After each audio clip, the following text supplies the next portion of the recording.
Hello, I'm Jeremy Rivera, your unscripted SEO podcast host. I'm here with Jeremy Yang, founder of Digital Goliath. Let's have you give yourself an introduction, talking a little bit about some of your experience that's made you an expert in marketing. 100%, man. So thanks for having me. First of all, I've started Digital Goliath about 7 years ago out of like absolute necessity because we before that I was working a few marketing places and things were just moving very very slowly when it comes to marketing, and I was very impatient. And the guy who recognized that and he said, you know what, dude, if you really want things to go fast, you got to go in the paid ad space.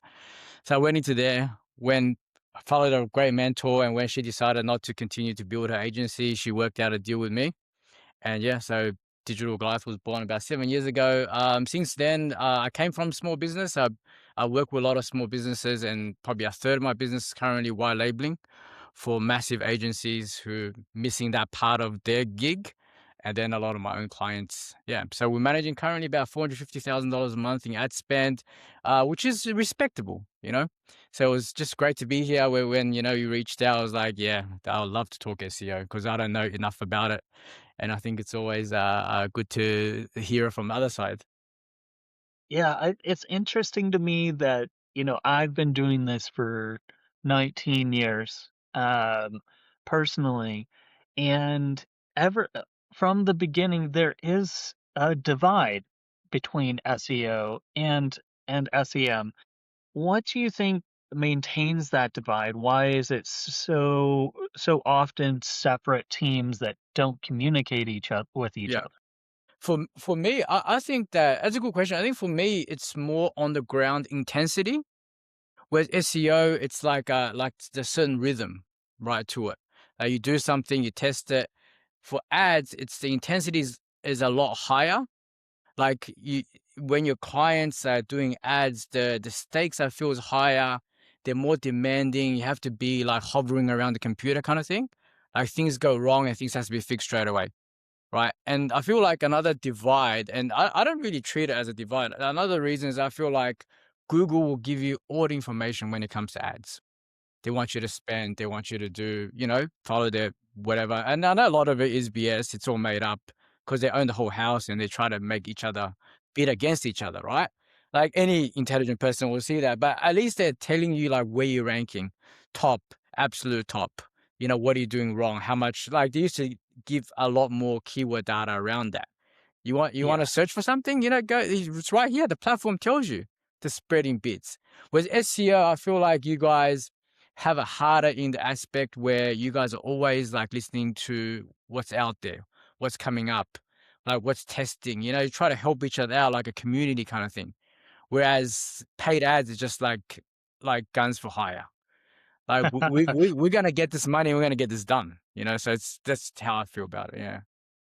That is true. I have a friend, she's in the paid ad space, and we were just kind of riffing about, oh, hey, she wants to do, conversations about the role of AI in ads as a Yeah. podcast series. Yeah. And they're like, well, I'd love to talk to more ads people, but a lot of the people I know won't talk to me because they kind of Yeah. want to keep their secrets safe, Really? Yeah, well, because Weird. it makes sense. We were kind of Yeah. talking it through of like, hey, if you're in the digital ad space and you know something, you want to get paid for that, Sure. and that's Yeah. like, and you can quickly apply it with somebody's budget Yeah. versus with SEO, you have to prove it out. You have to have really solid examples of, Yeah. okay, I did X, Y, and Z with this client over this amount of time and came out with this output. Yeah. And, for a long time in the SEO space, publishing what you're working on was like the number one way to get clients. Mhm. So like the Yeah. proof in the pudding versus somebody in the ad space, well, they're going to run ads to get more people to Instant. sell ads too. Yeah. So Yeah. there is kind of that From my perspective. experience, so that's so interesting because from my experience, like from the ads people that I've dealt with and the people in my cohort, they can't wait to give it away because it's like they try to create courses, they try to create, YouTube content. It's like because I feel like people's gonna figure out anyway, because ads, there's Meta Ads Library, Google Transparency Center, like the word and keyword, and from my experience, like they can't wait to give it away to, so so interesting listening from your side of town. Yeah. Yeah.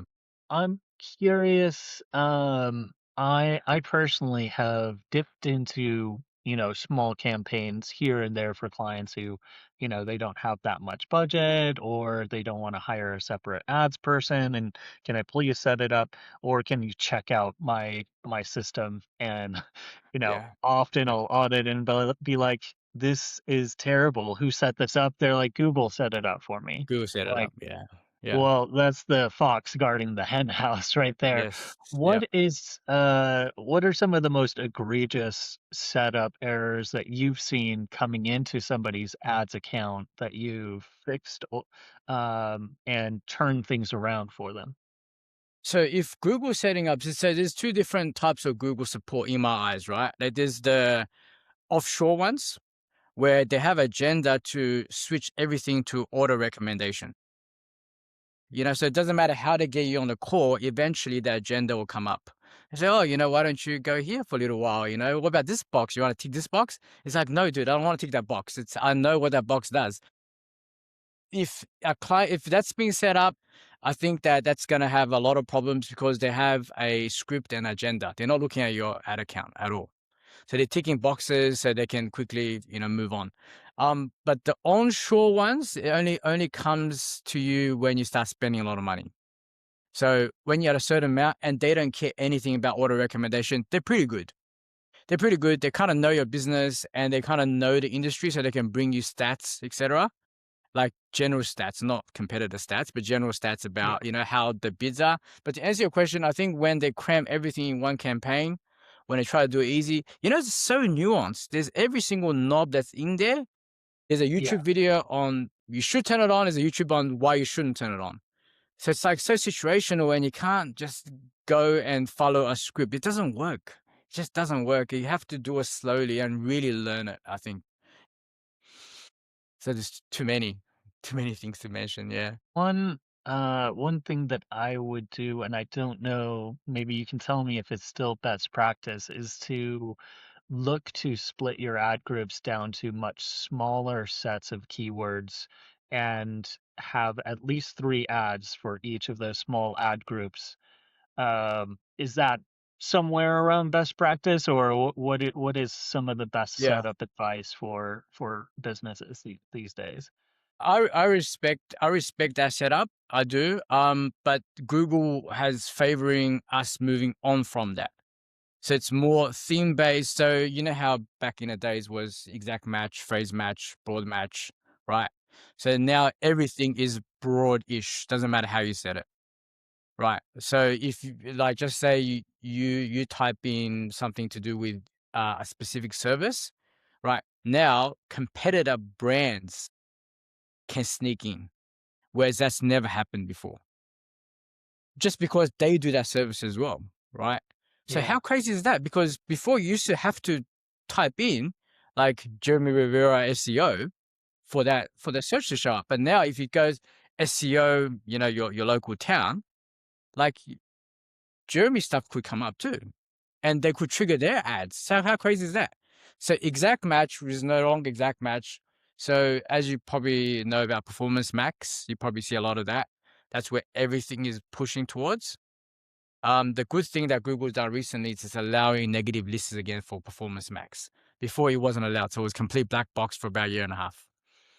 Huh. Oh, it's just crazy, crazy. You're just putting money in, and you have no idea. But to answer your question, I probably wouldn't segment it down like that granular level anymore. But if you do have e-commerce accounts, that's when you treat the campaign level like the old ad group level. Break down each ROAS group. So do it based on Yeah. ROAS. Don't base it on like product name or anything. Based on ROAS levels, and then Ah, that way you can, okay. because it's ROAS game, right? So Yeah. you're telling the machine to learn you want to convert at 4x, right? So if you have one product line that has 1.2x and 8x acceptable, that's not going to work because it's too scattered. Or if averages will kill you. So you got to go break it down to ROAS level. So that's the e-commerce. I think there's a game around splitting. In terms of services businesses, depends how much money they have. If they have a good amount of budget, I will still go search. If they don't, you probably have to rely on PMax for a while. What's the reality around using the display ad network within Google these days? Because whenever I would approach campaigns for my clients, mostly because I was coming from the SEO side, I almost always turned that off and didn't push towards the display ad Yeah. systems. Um, what is the best practices when you make that recommendation to combine both specific keyword searches and the display ad network augmenting, Yep. and is that based off of the return on investment? Is that based off of, the profit margin that you're looking for that product or service? Or is it Yes. more about the nature of what it is that you're selling, where you expect your customer to potentially be browsing a whole bunch of different sites that you might catch their attention? Yeah. So for display ads, since I started 7 years ago, I only believe display ads for remarketing. Okay. So I only believe it's because there's too many spammy sites. So back then there was a link where you can exclude all like spammy sites, right? Now you can still do it, but it's that Google has make you jump through many hoops. And people still put out these 20,000 website links so you can quickly exclude and all that. But there's a trick to it. So it's not an instant button anymore. And you definitely want to exclude those sites because it's spammy, whatever, they're useless. So definitely this display is remarketing only. Best practice is have an offer on display, just a bit like social media ads, have an offer on there, like to get them back or to, some type of percentage off, cart abandonment. In terms of audience, I think people are too focused on, overlapping keywords with, this and that audience. The stuff doesn't work. It all gets expanded. So all you're doing is giving Google an initial signal, right? And then Google can do whatever it wants, same as Meta these days. So display, and I think last point I would make is that when we're doing Google ads, what you want to do is you want to hit display, you want to hit YouTube, right? And you want to hit the discovery feed, but with very little money because the diminishing returns is very early on those platforms, if that makes sense. So you should hit it because Yes. people will be visible. Like, oh, cool, there's a guy on video again. Oh, okay, there's a guy on discovery feed. Oh, I see him on a news site. Okay, so he must be doing pretty well. But all you're doing is like $10, $20 display marketing, remarketing. I think there's value in that for sure. Yeah. Um, what's the current um economy like when it comes to choosing which ad platform to pursue? Um, there's Meta, Yep. there's Google, Bing, Yahoo, they have their ad platform. Yep. Um, uh, TikTok. there may be others. Yeah. So how do you go about talking through with the client which of those platforms to use and why? So, in terms of platforms, what I do is, just say you're a client, I'm talking to you, right? And then what I'll look at is how good are you on video, right? What assets have you got? What power, what resources have you got to continually produce assets? Right. Let's just say you're a service business or e-commerce business, because Meta is about burnout. So you gotta refuel and replenish the tank. So we've got to look at that, right? So just say that you are a lawyer business, okay, and you don't want to be in front of camera, okay. You don't have anyone in your office who wants to be in front of camera. Facebook, Instagram is useless to you.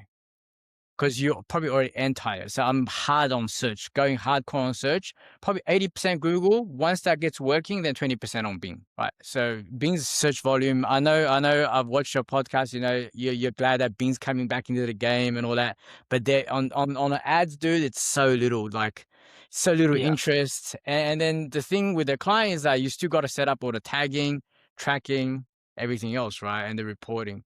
So that's definitely that. In terms of just say you have something a bit more novel, right? And you kind of like you don't mind promoting it or you don't mind getting some UGC stuff, then a lot of that money is gonna go on Facebook, Instagram. Okay, that makes sense 'cause, um, so having if you it's basically your business marketing model and how much fuel you're willing to pour into Fuels the are fire. great. Yeah, fuels are great. Um, Yeah. So I call it how many bullets you got in the chamber. Right. So you know what I mean? Like if you go, oh, let's do this for 3 months and then you got like four assets. I'm like, where'd you get these four assets? They go, we shot it a year ago and the guy's gone yeah, now. I say, oh, well, I don't know if you're gonna last the 3 months, you know? Yeah. that definitely makes sense. What are when it comes to the service business side, um, what are some of the unique services that you've configured ads for that kind of stood out from your normal deployment? Had some sort of kink or, special feature that you had to adjust your campaign to address? Um, Bubblegum Casting is a huge children's modeling agency in Australia. It's the biggest in Australia. I was lucky to get that was through a referral. I think that is a perfect example, and obviously this is unscripted. I didn't think about this before. So it's the perfect example of being fluid with the distribution of the budget between Google and Meta. I think that's because when they're doing so, search is a staple, right? People go, well, how to get my kids into modeling or modeling photo shoots or whatever, right? And that's on the search side, the bottom funnel, they're ready to go. But then there's the meta side where you're showing proof of people who's successful in the modeling in the past, which is massive. Yeah. So that kind of like, and when they have their draws and their like lead magnets, their competitions, their model searches, that's all demand gen on the meta side. Right, so that kind of have to move around. When it comes to service businesses, you really want to look for things that's a bit weird. So you don't want to just look for the chiros and the physios and the lawyers, because that's very competitive. It's $30 a click. People always get a heart attack when they hear it, you know. Tow tribe, Yeah. $200 a click. Credit cards, $150 a click. There's $150 a job, it's another $150 a click. Emergency plumbing. So yeah, really hard. So if actually, you know what? I would even love to talk to you, like just ask you how you deal with the smaller businesses, because I know you came from a huge branding industry. I'm like always fascinated that how is SEO going to survive? Because people not waiting around for 6 to 9 months, even if they tell you they will wait for 6 to 9 months. They're gonna get, antsy after like 2 3 months. They say, "Well, pay this money. I'm not seeing anything yet." Yeah, it is hard to do SEO campaigns for small businesses because there is a squeeze point of, how much they're willing to invest in the content and invest in the process, building links. Yes. Um, Usually the upside, the difference, the flip is that if you run out of ad budget, your campaign's over. But Yeah, with SEO, correct. you're building appreciable assets that are continuing to Yeah, increase over time. yeah, So, there does come usually, it's about getting the momentum going so that yeah, that small business you can start increasing the number of calls and leads that they're getting, taking those actionable steps, supporting their content and pushing them, and augmenting their other marketing content at the same time. Work with the ads guys so yes, that for sure. if Yeah, you guys have an expensive keyword that you can't afford to bid on, you yeah, can hit that with organic content, that's so good. sometimes a Yeah, little bit easier with a much smaller investment that's going to last much longer. yeah, So it's that trade-off of, yes, ads that starts, but then when you run out of that ad budget, you're not yeah. advertising anymore. So, No, but no. with SEO, it does have this upscale effect. So it is a hard place to be as a consultant, as an agency, and sometimes you get squeezed out on the margins, and that's why as a freelancer or as an agency, there is a bit of a revolving door as you move from Yeah, client to client. yeah, Or I often do smaller consultation type Yes. freelancing where I'm advising, you should be doing this and this and this for Yep. SEO, tackle this, and then their team is handling it Like a roadmap. versus Like you give them a roadmap about the yes. expertise, because I know you're a huge pro in like local link building stuff, right?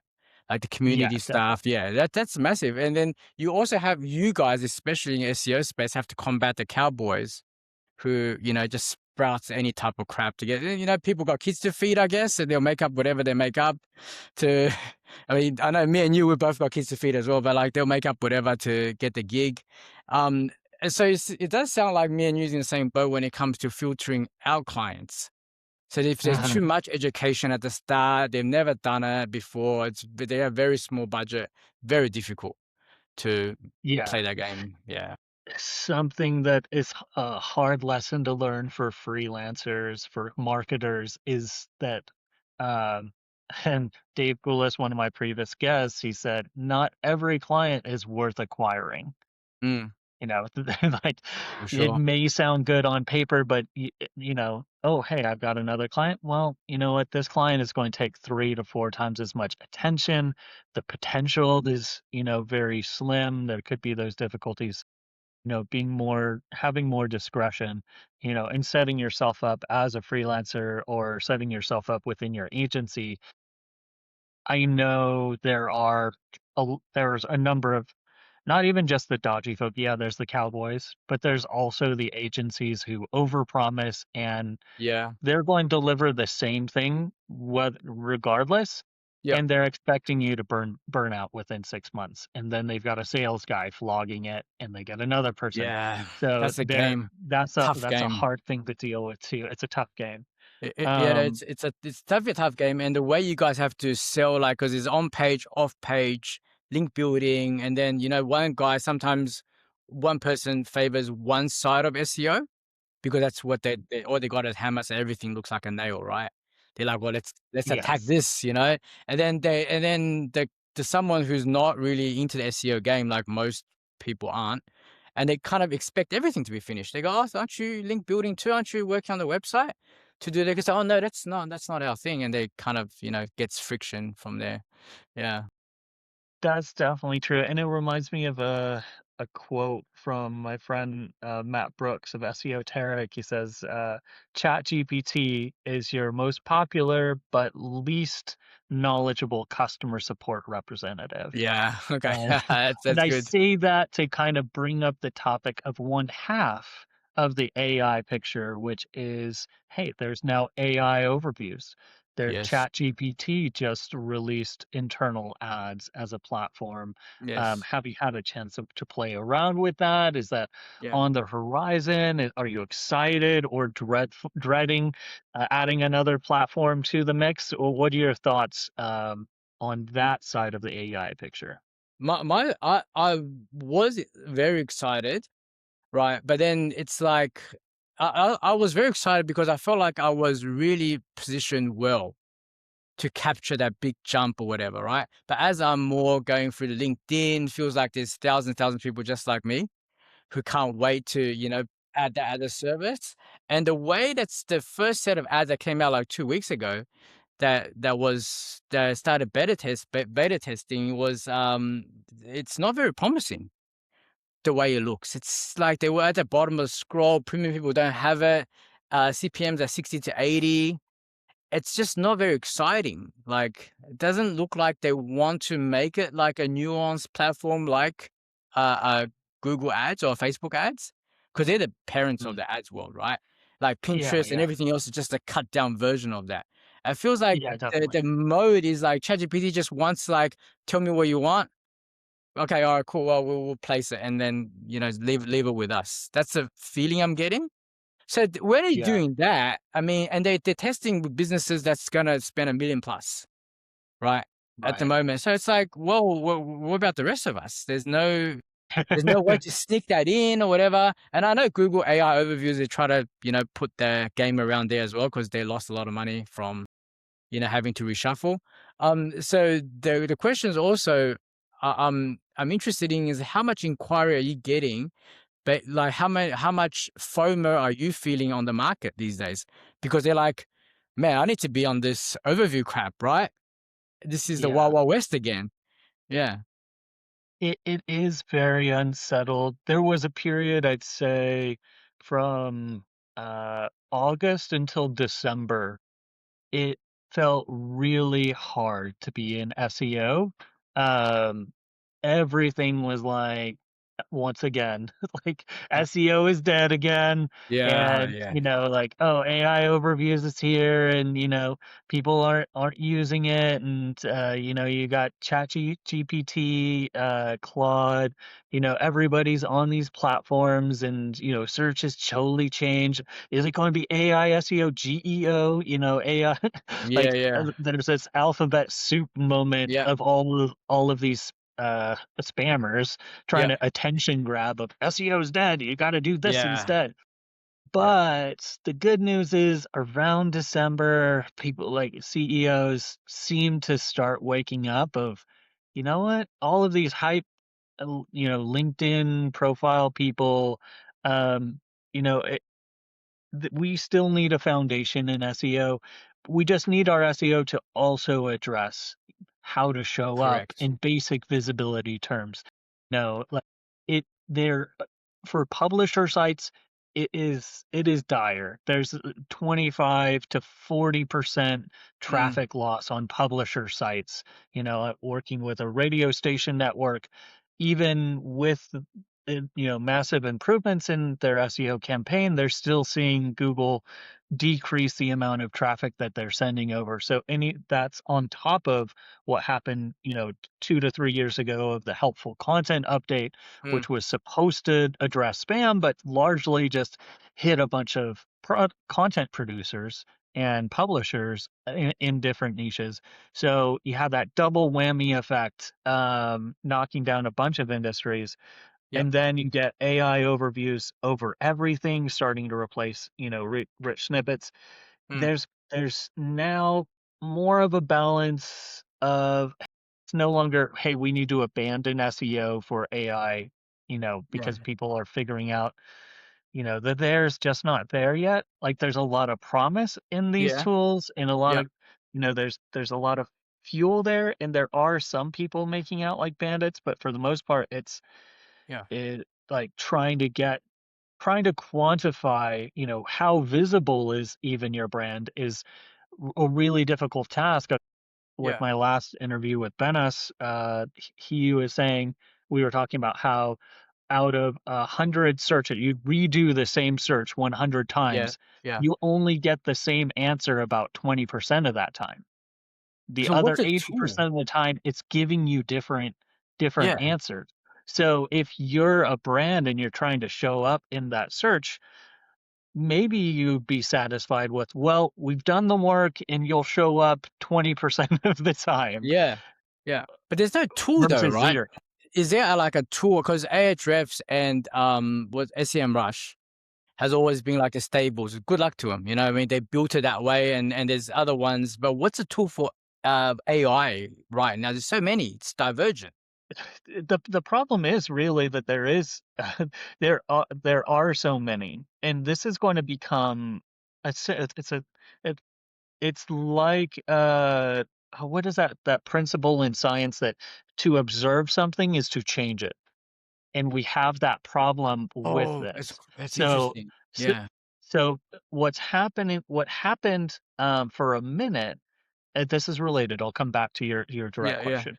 What happened for a minute was that Google changed its platform, and search result tools were no longer able to change the modifier to see the first 100 I results. remember that. I remember that day. The That was like outcome, reckoning. Yeah. it was frightening. The outcome of it was that suddenly the level of impressions Yes. dropped by 20% across the board.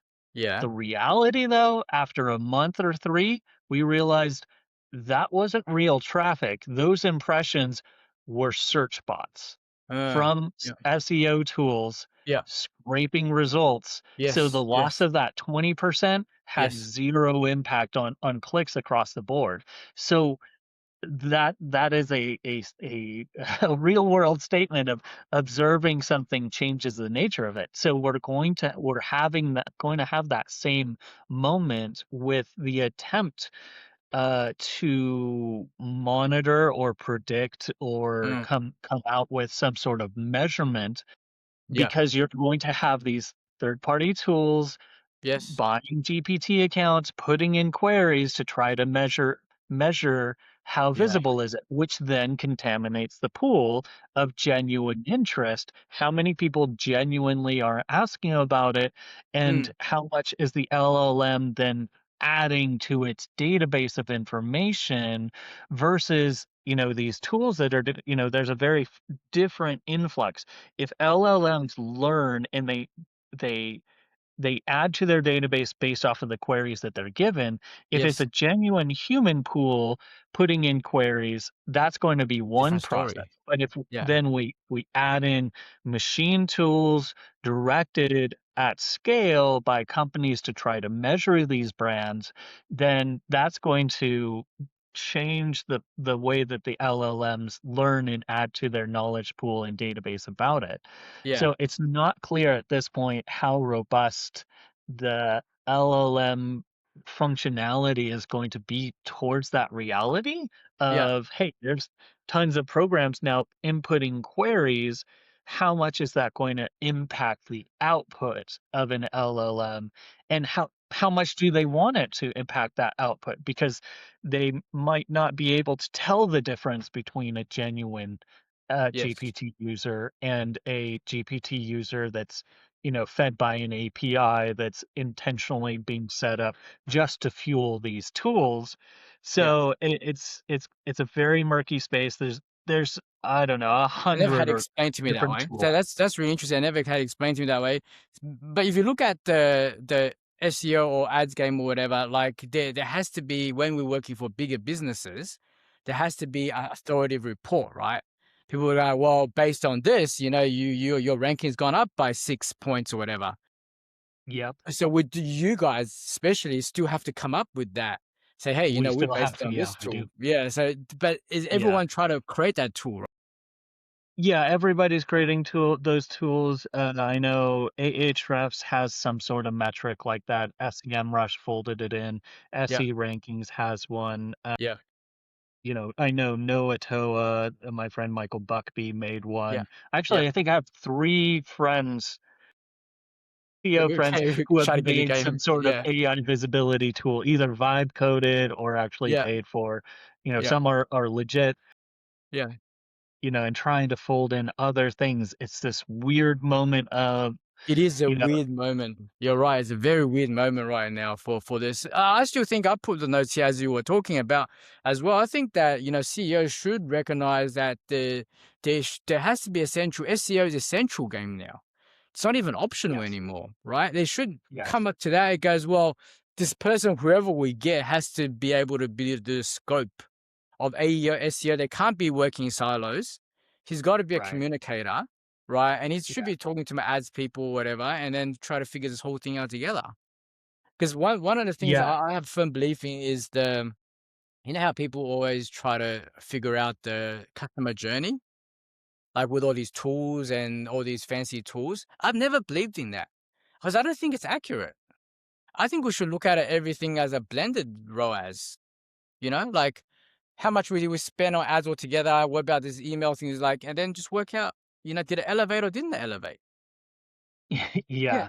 I yeah, think I think that's true. It does have to come down to better integration of an SEO rule across it, because if you need materials to kick off a meta ad campaign, if you're only running that ad for like 3 weeks and then that video is burnt, yeah. then that's a huge expense. But if I was in that position, I'd move that video over and put it into a blog post. That's it. And then talk to the email person and have them feature that video over Yes, here and make it a much holistic. more Yeah, robust yeah. system that isn't so much, depleting or, disposable ad, Yes, ad yeah. content. Yeah. you can repurpose, reuse it, refold it, combine those videos together. Yeah. There's so many clever things that you could do with that if you were positioned well, had somebody positioned with that knowledge of Yeah. how to, take that asset and reuse it somewhere else, you know? Yeah. And in terms of content, you're big on that as well? Because I think you do the content still you do still the old school keyword research, find the gaps, little bit of keyword cramming, Actually, you still do a bit of that? I've I do I have 2 processes now.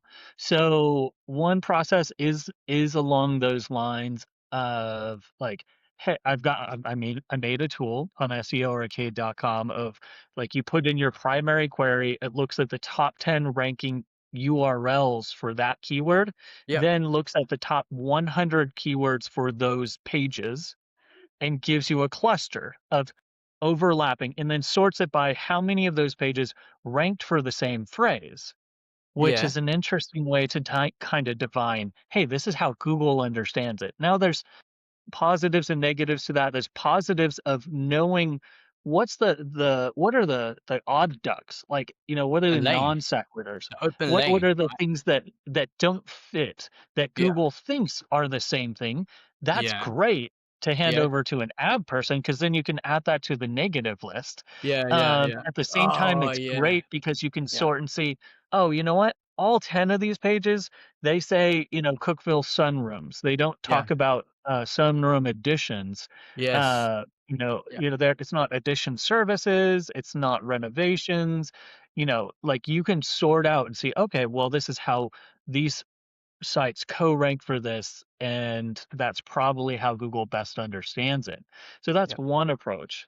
Yeah. The other side is this having genuine conversation with another person in the industry or niche and doing an interview with an Yeah. expert Yeah. or having two experts talk about it. Yeah. Whatever they talk about, if you Yeah. then turn that over to Claude and say, what are Yeah. the major themes Yes. of then you can extract keyword intent, you can extract topics, challenges, friction points. So the other side is turning it on its head. Like one is going for the data, the other is trying to get the data out of hooking up and having a Yeah. subject matter expert talk to another subject matter expert. Like if Cool. you wanted Yeah. to know what was going on in SEO right now, Yeah. um, have an interview between 2 SEOers going at it. Yeah. They're going to talk on the hot Oh, button issues. They're going to talk about the friction points. If yeah. you want to know about, what's happening in the renovation space, I was at my karate dojo and I was listening to 2 plumbers sitting next to Yeah. each other, Yeah. and they were talking about their business. And I Yeah. learned so much about, you know, uh, using this tile and avoiding mold and, Yeah. what Right. challenges they face. Like the the expert to expert conversation Yes. is the other side of it, where you can Yeah. get so much value Yeah. and learn so much more about the targeting versus just the raw number and volume side. If you marry those two processes, then you're going to be sitting pretty. But that's interesting. But the second part, the talking part, I mean, having a genuine organic coming out of that, like that's I'm just thinking commercially, that's harder to convince a client, right? That's harder to orchestrate. It's a little harder to orchestrate, but you can achieve it in a couple of different ways. It doesn't have to be external. It can be an internal conversation where Yes. you Yeah. arrange and say, "Hey, I need the C-suite person in charge of this aspect. I need to interview the sales guy. For one of my clients, they do precast walls. I just interviewed the guy that does the installation process Mm. and talked to him. How does this actually work when you It's so call up to the interesting. site? Yep. How does this lay out? Like on the ground, you've got these massive walls. What'd you start with? Oh, well, we need this much space. The trucks pull in, we put in the piers. We have them measure 3 times. And out of that was a document. I turned it into a transcript. Yes. Then I turned that into 3 or 4 articles. Yeah. Yeah. Yeah. Just focused on, hey, here's how we do installations. The next was talking about he talked about materials and how important it is to measure 3 times Mm. and setting up the site before, you know, that type of information is the type of things that, "Oh, hey, we need this permit, and this permit from the city." I'm like, "You didn't say that anywhere on your site." But Yes. somebody thinking about putting these massive walls around their data center or around their HOA, they're going to have these questions, they're going to be Googling that. Yeah, it's You gotta come put out. that as content out there. So Yeah, it can be an internal conversation. I've that's very good. also I'm spun up a learning. white legal service I'm learning um, a lot from to this. make Yeah. Yeah.